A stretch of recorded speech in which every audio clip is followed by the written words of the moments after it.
La Terre d'il y a 3,8 milliards d'années serait-elle une meilleure chimiste que nous? Alors que l'homme tente d'élucider le mystère du Soleil et de le recréer dans des centrales à fusion nucléaire, on ne sait toujours pas comment nous, êtres humains, et la vie en général est apparue sur Terre. Cette même question tournait en boucle dans l'esprit de Stanley Miller et il a voulu élucider le mystère. Venez donc avec moi, on va l'élucider avec lui. Enfilez votre blouse de chimiste et on part pour l'université de Chicago en 1953. C'est parti! Ayant entendu parler de l'expérience du soviétique Alexandre Oparin quelques années auparavant, le cerveau du jeune Miller bouillonne, c'est le cas de le dire. Selon son homologue, la vie serait apparue d'abord par ses voies métaboliques et ensuite aurait acquis une information génétique unique. L'hypothèse du soviétique est qu'une première synthèse de molécules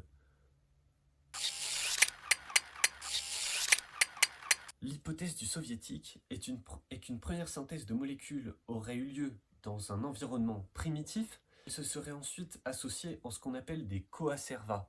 Les coacervas, c'est comme des petites gouttelettes lipidiques, par exemple, comme quand tu fais une vinaigrette. Tu fais une vinaigrette, tu as rapidement l'huile qui remonte en gouttelettes. Ces coacervas se sont ensuite associés en protocellules, puis les cellules. Mais pour notre jeune Miller, une hypothèse scientifique n'est rien sans une expérience qui va avec. Et ça, il compte bien s'en charger. Il va d'ailleurs, sans hésiter, faire appel à un ami pour résoudre cette question complexe. J'appelle à la barre Harold Clayton Urey. Harold Clayton Urey.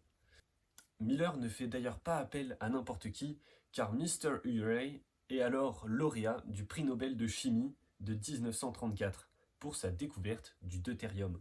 Le deutérium étant un dérivé de l'hydrogène. Pour son expérience, Miller étudie un mélange de vapeur d'eau, de dihydrogène, d'ammoniac et de méthane. Ces composés sont des composés plutôt simples, contenant donc des molécules de carbone, d'azote et d'hydrogène, et bien sûr les molécules d'oxygène qui composent l'eau. Ces composés étaient donc fort probablement les premiers présents dans l'atmosphère. Cette atmosphère primitive, elle est soumise à un grand nombre d'aléas, et l'aléa qu'a considéré ici notre Miller est les éclairs. Ces éclairs, ils sont très fréquents dans l'atmosphère primitive. Il applique donc, pour les simuler, un champ électrique à la vapeur formée des différents gaz que j'ai évoqués précédemment. Cette vapeur qui est ensuite passée dans le champ électrique redescend le long d'un tuyau où elle est refroidie et le cycle continue. Several days later. Après 7 jours, une semaine, Miller, dans son mélange, a obtenu 13 des 22 acides aminés présents dans le vivant. C'est absolument phénoménal. Un acide aminé est quand même une molécule très complexe par rapport aux composés qu'il a considérés au début. L'acide aminé, pour la faire courte, c'est, comme vous le voyez, un carbone qu'on dit souvent asymétrique, puisqu'il a des composés autour de lui qui sont différents.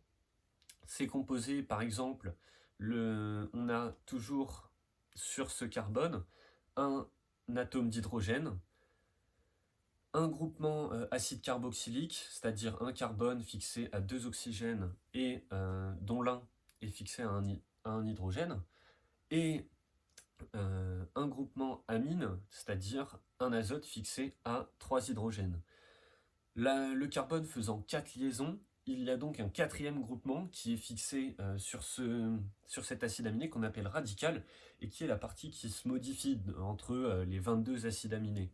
On en a un donc qui est par exemple pour la glycine, un hydrogène. On en a beaucoup d'autres qui peuvent être des chaînes carbonées, c'est-à-dire composées de carbone et d'hydrogène, mais souvent on trouve d'autres fonctions, notamment dans la cystéine par exemple. On trouve une fonction thiol qui est formée donc d'un atome de soufre et fixé lui-même à un atome d'hydrogène. Miller a donc ainsi obtenu 13 de ces 22 acides aminés, 13 radicaux différents, ce qui est absolument phénoménal. En large majorité, il a obtenu l'acide aminé le plus simple, naturellement, qui est la glycine, c'est-à-dire celui que j'ai évoqué, dont le carbone asymétrique n'est fixé qu'à un hydrogène. Ces petites briques moléculaires que sont les acides aminés sont associées dans le vivant, notamment dans notre corps, en protéines. Une protéine, c'est donc un enchaînement d'acides aminés fixés entre eux par des liaisons covalentes, c'est-à-dire des liaisons entre atomes. Ces protéines, elles sont donc la base du vivant. Elles sont par exemple tout ce qu'on appelle les enzymes qui hydrolysent, qui détruisent les nutriments que l'on ingère. Ces enzymes sont donc par exemple protéiques. On a énormément de protéines présentes dans le vivant qui remplissent un ensemble de fonctions très diverses, c'est-à-dire un peu toutes les fonctions qui sont réalisées au sein de notre organisme le sont par des protéines à l'échelle moléculaire. En plus de ces acides aminés, donc qui permettent de former les protéines, dans le mélange, on voit apparaître des lipides et des glucides, c'est-à-dire donc les lipides qui sont la matière grasse, la matière qui forme par exemple les membranes plasmiques qui délimitent nos cellules, et les glucides qui sont tout ce qui nous permet donc de recevoir de l'énergie, notamment à chaque fois que dans les bonbons, quand on parle de sucre, ce sont donc des glucides. Ce mélange, donc composé de molécules organiques complexes et qui sont donc la base du vivant et la base du vivant tel qu'on le connaît sur Terre, est nommé par Miller la soupe primitive. On est loin de la carte Yu-Gi-Oh! Et c'est une expression qui a été énormément reprise par la suite, notamment par la carte Yu-Gi-Oh! Cette expérience est une réelle révolution pour l'époque et toujours aujourd'hui, c'est une référence. C'est assez incroyable qu'on puisse voir apparaître des composants du vivant, tels que les acides aminés, les sucres, les lipides, comme je les ai mentionnés, spontanément dans un gaz. Enfin, des composés très simples comme l'ammoniac ou l'eau formeraient donc spontanément la vie et les composants qui sont nécessaires.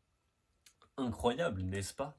Cependant, comme toutes les avancées scientifiques, l'expérience de Miller est vivement critiquée à son arrivée, et c'est comme ça d'ailleurs qu'on fait avancer la science. Premièrement, on reproche à Miller le fait que les constituants atmosphériques utilisés sont cohérents avec les études qu'on a fait et qu'on a pu, la composition de l'atmosphère primitive qu'on a pu déduire, mais cependant les proportions dans ces gaz semblent un petit peu exagérées et favorisées par Miller pour ces réactions. En effet, à l'époque, les vents solaires ont tendance à faire diminuer grandement notamment la quantité de dihydrogène. Ce gaz étant très léger et très volatile puisque composé de deux atomes d'hydrogène qui est l'atome le plus léger présent dans l'univers. On aurait donc une concentration dans l'atmosphère primitive de la Terre beaucoup plus faible en dihydrogène que celle considérée par Miller. En plus de ça, les réactions qu'on a pu déduire de son expérience se déroulent plutôt dans des pH très acides. Et en fait, c'est même un écart de pH qui est très restreint et un écart de température également très restreint. Or, on sait à cette époque que on a une atmosphère qui est presque apocalyptique et donc les variations sont très fortes et très brutales. Donc les réactions seraient difficilement favorisées pendant 7 jours consécutifs, comme l'a fait Miller. Avec un peu de bonne volonté, on trouve des contextes où ces conditions seraient respectées. On pourrait par exemple considérer une mare en cours d'assèchement et on aurait des conditions favorables. Si on considère que la vie est apparue très rarement et très peu de fois au cours de l'évolution, au cours de milliards d'années, on pourrait considérer que c'est dans des conditions très particulières. Donc ce ne serait pas étonnant qu'un ensemble de conditions doivent être réunies pour l'apparition de la vie et de ses constituants. Mais c'est sûr que dans une mare en cours d'assèchement, on est loin de l'image qu'on peut se faire de l'apparition de la vie dans des eaux chatoyantes. C'était pas une image de rêve. Mais même si elle a été vivement critiquée, cette expérience et beaucoup d'autres, au cours du XXe siècle, ont permis une nouvelle voie de pensée pour la chimie. En effet, la chimie et les chimistes en général, dans leur étude, ont quitté le vitalisme. Le vitalisme, c'est une idéologie selon laquelle les processus chimiques et biologiques, notamment l'apparition de la vie, sont dirigés par des forces inexpliquées. On a beaucoup l'idée de l'intervention divine jusqu'au XXe siècle, et ces forces sont donc inexpliquées et inexplicables, et on les prend comme elles arrivent, et la vie est apparue, et c'est un don. En fait, on va plutôt se diriger au fur et à mesure de ce siècle charnière vers tout ce qui est mécanisme, tout ce qui est explication rationnelle, et notamment une chimie qui va être organique, contrôlée et expliquée, c'est-à-dire une chimie organique qui va s'intéresser aux molécules complexes comme celles étudiées par Miller, et qui va essayer justement d'expliquer les processus qui régissent les réactions, notamment autour des liaisons carbone-carbone et carbone un autre atome, puisque en fait on remarque que c'est les liaisons les plus présentes dans les molécules complexes. Miller a donc définitivement marqué la chimie et l'histoire de sa patte par cette expérience pionnière à propos de l'apparition de la vie. Maintenant, quand on pense à l'apparition de la vie, on pense nécessairement à l'expérience de Miller. Et j'espère que vous aussi, maintenant, vous voyez l'apparition de la vie d'une nouvelle façon.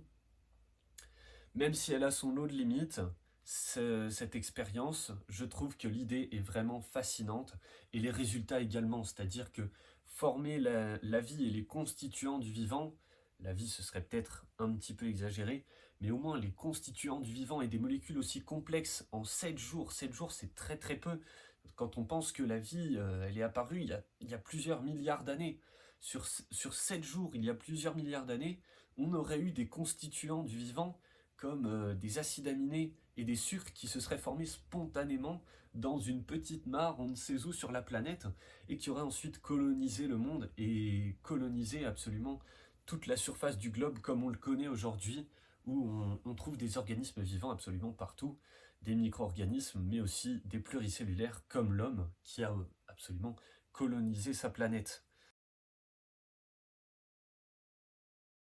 Avant de conclure cette vidéo, je voulais revenir sur quelques points, notamment les termes clés de ce sujet, c'est-à-dire apparition et vie. Je n'ai pas arrêté de les répéter pendant toute la vidéo, mais je n'ai même pas pris la peine de les définir.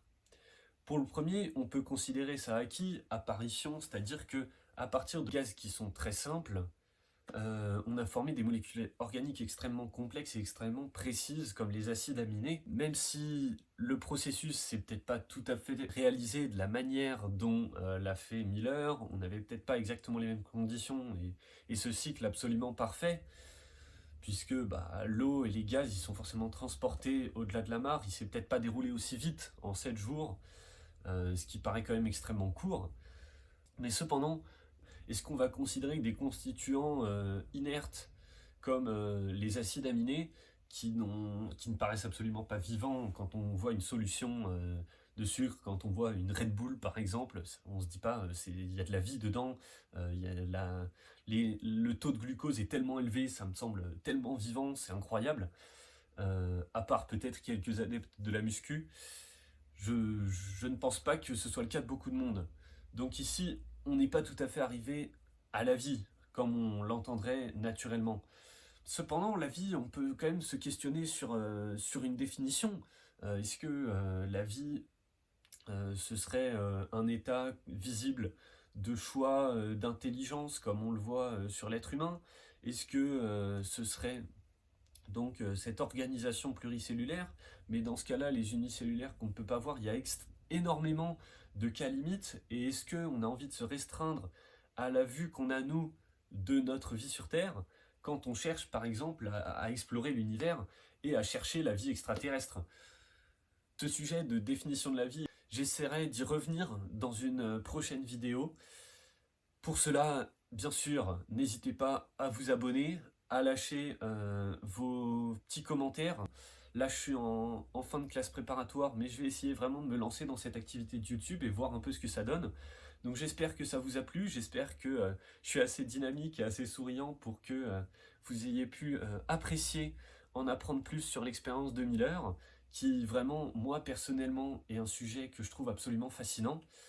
Donc j'espère que tout cela vous aura plu. Je vous invite donc à mettre des commentaires, à mettre des retours sur ce que vous avez pu voir, à vous abonner, à lâcher un pouce bleu si bien sûr ça vous a plu. Et j'espère qu'on se reverra très vite. En tout cas, je vous remercie sincèrement d'être toujours là, ça me fait vraiment plaisir. Et quand je peux vous assurer que quand je vais voir les premières vues et les premières stats, si elles peuvent être positives, c'est vraiment incroyable.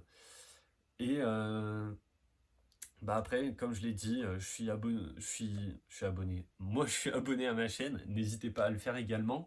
Mais non, je suis ouvert à toutes les remarques, sur le fond comme sur la forme.